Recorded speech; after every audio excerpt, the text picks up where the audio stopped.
अलविदा आनजहानी मलिका। मलिका बरतानिया एलिजाबेथ दोम की आखिरी रसूमात जारी हैं। वज़ीर-ए-आज़म शहबाज शरीफ पाकिस्तान की नुमाइंदगी कर रहे हैं।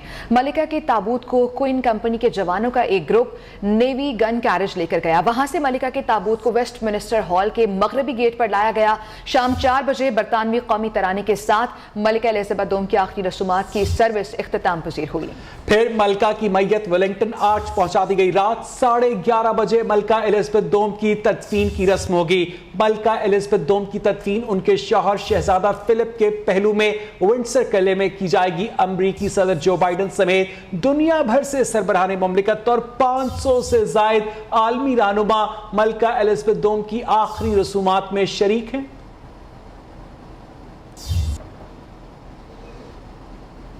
अब रुख करेंगे पाकिस्तान का। चेयरमैन पीटीआई इमरान खान के लिए बड़ा रिलीफ। इस्लामाबाद हाई कोर्ट का इमरान खान के खिलाफ दहशतगर्दी की दफात खारिज करने का हुक्म। अदालत का कहना था कि इंसदाद दहशतगर्दी के सिवा बाकी दफात के तहत मुकदमा चलेगा। अदालत ने इमरान खान का केस सेशन कोर्ट मुंतकिल करने का हुक्म दे दिया है। इस्लामाबाद हाई कोर्ट में जज धमकी केस में इमरान खान की दहशतगर्दी का मुकदमा खारिज करने की दरख्वास्त पर समाअत। अदालत ने JIT से जवाब तलब किया कि दहशतगर्दी का मुकदमा बनता है या नहीं। JIT ने इमरान खान के खिलाफ दहशतगर्दी का मुकदमा दुरुस्त करार दे दिया। स्पेशल प्रोसिक्यूटर राजा रिजवान अब्बासी ने कहा, दहशतगर्दी की दफा लगती है। इमरान खान के वकील बैरिस्टर सलमान सफदर ने दलाइल दिए। मुकदमे में तमाम अनासिर मौजूद नहीं। दहशतगर्दी का मुकदमा खौफ और दहशतगर्दी की फिजा पैदा करने पर ही बन सकता है। चीफ जस्टिस ने प्रोसिक्यूटर से कहा, तकारीर पर पर्चे दर्ज कराएंगे तो फ्लड गेट खुल जाएगा। इमरान खान की पूरी तकरीर में थ्रेट या नुकसान पहुंचाने की बात की गई। क्या IG या DIG ने कोई शिकायत दर्ज कराई है? प्रोसिक्यूटर ने कहा, पुलिस और जजेस के हवाले से भी धमकी दी गई, जिस पर चीफ जस्टिस ने रिमार्क्स दिए कि बादियों नजर में इस केस में इन दफात में से एक भी नहीं लगती। समाअत के बाद इस्लामाबाद हाई कोर्ट ने दहशतगर्दी की दफा खारिज और दीगर दफात बरकरार रखने का हुक्म दे दिया। अदालत ने करार दिया कि मुकदमा इंसदाद दहशतगर्दी की अदालत से सेशन कोर्ट मुंतकिल होगा। प्रोडक्शन टीम के साथ जिशान सैयद, न्यू न्यूज, इस्लामाबाद। उधर तोशाखाना तहाइफ जाहिर न करने पर चेयरमैन पीटीआई इमरान खान की नाअहली की रेफरेंस पर इलेक्शन कमीशन ने फैसला महफूज कर लिया। वकील अली जफर का कहना था कि रेफरेंस में कहा गया कि इमरान खान ने तोशाखाना तहाइफ इलेक्शन कमीशन से छुपाए। इमरान खान 62(1)(f) के तहत नाअहल हैं क्योंकि वो सादिक और अमीन नहीं। किसी अदालत ने डिक्लेरेशन दी कि इमरान खान सादिक और अमीन नहीं। अगर अदालत का इस हवाले से फैसला नहीं तो स्पीकर इमरान खान की नाअहली का रेफरेंस कैसे भेज सकते हैं? इसी हवाले से मजीद जानेंगे साकिब सईद की इस रिपोर्ट में। इलेक्शन कमीशन ने तोशाखाना नाअहली रेफरेंस पर मुस्लिम लीग नून और इमरान खान के वकला के दलाइल सुनने के बाद फैसला महफूज कर लिया। वकील नून लीग खालिद इसहाक ने कहा, इमरान खान ने जवाब में तहाइफ मिलने को तस्लीम किया है। गोशवारों में उन्होंने इन्हें जाहिर न करने का भी एतराफ किया है। इमरान खान के बकौल फरोख्त किए गए असासे जाहिर करने की जरूरत नहीं। असासे जाहिर न करने पर इलेक्शन कमीशन नाअहल कर सकता है। इमरान खान के वकील अली जफर ने कहा कि स्पीकर आर्टिकल 62(1)(f) का रेफरेंस भेजने का अहल ही नहीं। अदालत का डिक्लेरेशन लाजमी है। ये एक सियासी केस है। इलेक्शन कमीशन को इख्तियार नहीं कि अरकान की ईमानदारी का तयन कर सके। ये इल्ज़ाम है कि हमने इमरान खान साहब ने तोहाइफ खरीदे नहीं, ये बिल्कुल गलत बयान है, गलत इल्ज़ाम है। और हमने चलान फॉर्म्स दिखाए इलेक्शन कमीशन ऑफ पाकिस्तान को जो बाकायदा हुकूमत के अकाउंट में डाले गए हैं। सुप्रीम कोर्ट करार दे चुकी कि इलेक्शन कमीशन अदालत नहीं है। कमीशन इंतखाबात के 4 माह के अंदर कार्रवाई करने का मजाज है, इसके बाद नहीं। तहाइफ न खरीदने का इल्जाम गलत है। बेचने वाले ने तहाइफ पर टैक्स भी दिया। स्पीकर ने खिलाफ आइन रेफरेंस भेजा।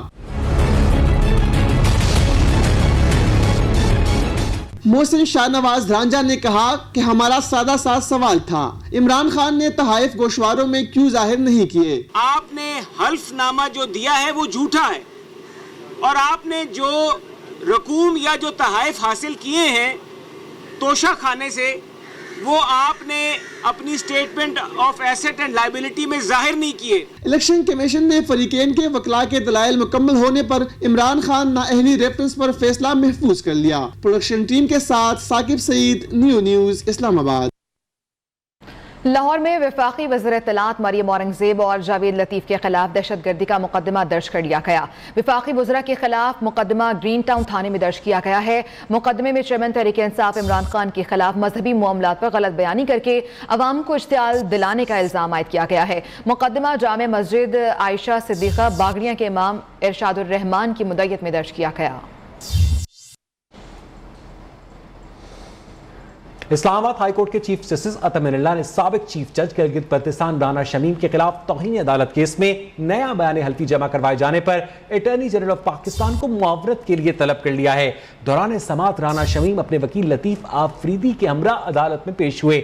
वकील ने कहा कि हमने बयान हल्फी से लाताल्लुकी का इजहार कर दिया। चीफ जस्टिस ने कहा कि अब कार्रवाई को आगे कैसे बढ़ाएंगे?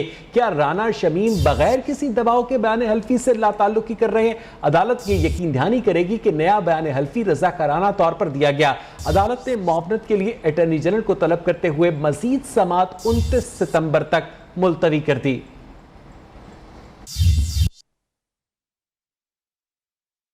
और अभी ये खबर कि पीआईए की पेशावर से दुबई की परवाज में मुसाफिर ने पीआईए अमले और दीगर मुसाफिरों को परेशान कर दिया।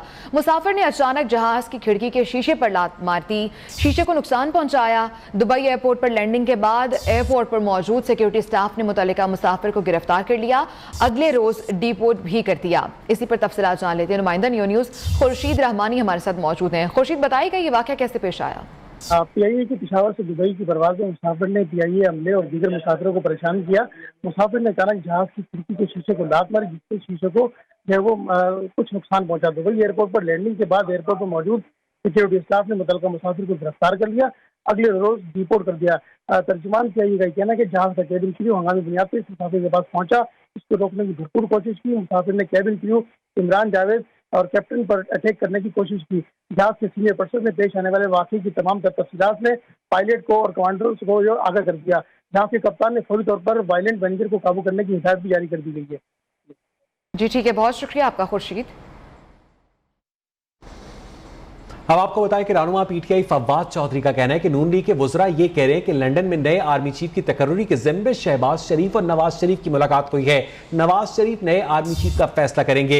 ऐसी फैसला साजी ऑफिशियल सीक्रेट एक्ट की शदीद खिलाफ वर्जी है और शहबाज शरीफ अपने हल्फ से रूगर्दानी के मुर्तकब हैं। शीरी मजारी ने भी ट्वीट में कहा कि अगर किसी सबूत की जरूरत हो तो लंदन में बैठा कोई मुजरिम ये फैसला करेगा। इसके लिए इसे सरकारी रास एक्ट की खिलाफ वर्जी करते हुए खुफिया मालूमात फराहम की जाएंगी। सरकारी रास एक्ट की मुकम्मल खिलाफ वर्जी करते हुए रियासती इदारों के बारे में हसास फैसले करने वाला खुद मुजरिम है। महकमा लाइव स्टॉक ने सिंध हुकूमत से जानवरों की मच्छरदानियों की खरीदारी के लिए 8 अरब रुपए मांगे हैं। वजीर आला को बाकायदा तौर पर समरी भिजवा दी गई है। वजीर आला सिंध समरी देकर सर पकड़कर बैठ गए। इसी हवाले से तफसीलात जानेंगे अपने नुमाइंदे कामरान सुहेल से। कामरान, इतनी खतीर रकम का मुतालबा क्यों? देखिए, माले मुफ्त दिले बेरहम के मिज़दाक महकमा लाइफ स्टॉक ने हुकूमत सिंध से जो है वो जानवरों के लिए मच्छरदानी की खरीदारी के लिए तकरीबन 8 अरब रुपए मांगे हैं। इस हवाले से जो है वो महकमा लाइफ स्टॉक ने वज़ीर आला सिंध को एक समरी अरसाल की। वज़ीर आला सिंध के जराये के मुताबिक जो है वज़ीर आला सिंध ने जैसे ही वो समरी अपनी टेबल पर देखी तो वो सर पकड़ के बैठ गए और समरी पर दस्तखत नहीं किए, ये कहकर के समरी को जो है वो दोबारा अस्तनौ तैयार किया जाए, क्योंकि 8 अरब रुपए की रकम जो है वो बहुत ज्यादा है। सैलाब से वैसे ही इतनी मुश्किलात है, इतनी रकम जारी नहीं की जा सकती। इस पर जो है वो नजरसानी की जाए। जी बहुत शुक्रिया आपका अपडेट करने के लिए। अब आपको बताएं कि वज़ीर आला सिंध से वफाकी वुज़रा की अहम मुलाकात हुई है। वज़ीर आज़म मियां शहबाज शरीफ की हिदायत पर वफाकी वुज़रा की कराची आमद। वज़ीर आला हाउस में वफाकी वुज़रा सैयद नवीद कमर, फैसल सब्ज़बारी और तारिक बशीर चीमा की मुलाकात हुई। मुलाकात में सिंध की सैलाबी सूरत हाल, इमदादी सरगर्मियों और बहाली के कामों का तफसीली जायजा लिया गया और तबादला ख्याल किया गया। इसी हवाले से तफसीलात जानेंगे अपने नुमाइंदे कामरान सुहेल से। कामरान, क्या मिनट्स हैं इस मीटिंग के, कुछ मालूमात मिल सकी है?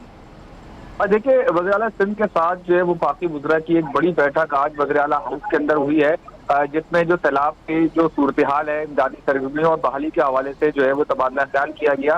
वफाकी वुज़राओं में जो है वो कमर ज़मान कायरा भी जो है वो इसके अंदर शामिल थे। MKM के वफाकी वजीर भी इस मुलाकात में शामिल थे। वज़ीर आला सिंध ने जो ब्रीफिंग दी है एक वफाकी वुज़रा को, उनका ये कहना था कि सिंध के राइट और लेफ्ट बैंक से जो पानी की निकासी है उस हवाले से उन्होंने ब्रीफिंग दी है। उनका ये कहना था कि शहरों से पानी की निकासी के लिए जो पंपिंग स्टेशन लगाए गए थे उस पर बिजली के मसाइल थे, लेकिन वफाकी हुकूमत की जानिब से मुदाखलत की गई, वज़ीर-ए-आज़म की जानिब से मुदाखलत की गई, तो ये मसले हल हुए हैं। इस वक्त जो है वो सबसे ज्यादा मसला टैंक और मच्छरदानियों का है। बहुत शुक्रिया कामरान सुहेल आपका। Army chief general Qamar Javed Bajwa की चीनी वज़ीर दिफा से मुलाकात हुई है। चीनी वज़ीर दिफा ने कहा है कि चीन पाकिस्तान में सैलाब मुतासरीन के लिए इमदादी कार्रवाइयों में फ़नी मदद को तैयार है। चीनी वज़ीर दिफा ने पाक फौज के इमदादी और बहाली के कामों की तारीफ की है। ISPR के मुताबिक army chief general Qamar Javed Bajwa चीन के 2 रोज़ा सरकारी दौरे पर हैं। चीनी वज़ीर दिफा ने CPAC मंसूबे के लिए सिक्योरिटी इक़दामात पर आर्मी चीफ का शुक्रिया अदा किया। चीनी वज़ीर दिफा ने खित्ते में अमन व इस्तेहकाम के लिए आर्मी चीफ के किरदार को सराहा, CPAC मंसूबों पर इत्मीनान का इजहार किया और उम्मीद जाहिर की कि CPAC मंसूबे बरवक्त मुकम्मल होंगे। आर्मी चीफ ने सैलाब मुतासरीन की मदद जारी रखने पर चीनी वज़ीर दिफा का शुक्रिया अदा किया। ब्रेक के बाद आपको बताएं, वज़ीर आला पंजाब चौधरी परवेज इलाही कहते हैं कि सुबह 9:30 से 11 बजे तक सेक्रेटरीज ऑफिस के दरवाजे आवाम के लिए खुले रखें। आम आदमी के मसाइल उनके शहरों में हल होने चाहिए, लाहौर आने की जरूरत ना रहे। दरबार हॉल सिविल सेक्रेटेरिएट में ऑल सेक्रेटरीज कॉन्फ्रेंस के खिताब में वज़ीर आला ने अहकाम दिए कि मिलकर आवाम की फलाह व बहबूद का मिशन पूरा करना चाहता हूँ और चाहता हूँ कि मेरी टीम के ब्यूरोक्रेट सुकून और इत्मीनान के साथ आवाम की खिदमत करे। अफसरान और मुलाजमीन मेरे दस्तो बाजू और मेरी कुव्वत और ताकत हैं। चौधरी परवेज इलाही ने यह भी कहा कि फलाह व बहबूद के मंसूबों को इज्तिमाई सोच के नतीजे में अमली शक्ल दी जाएगी।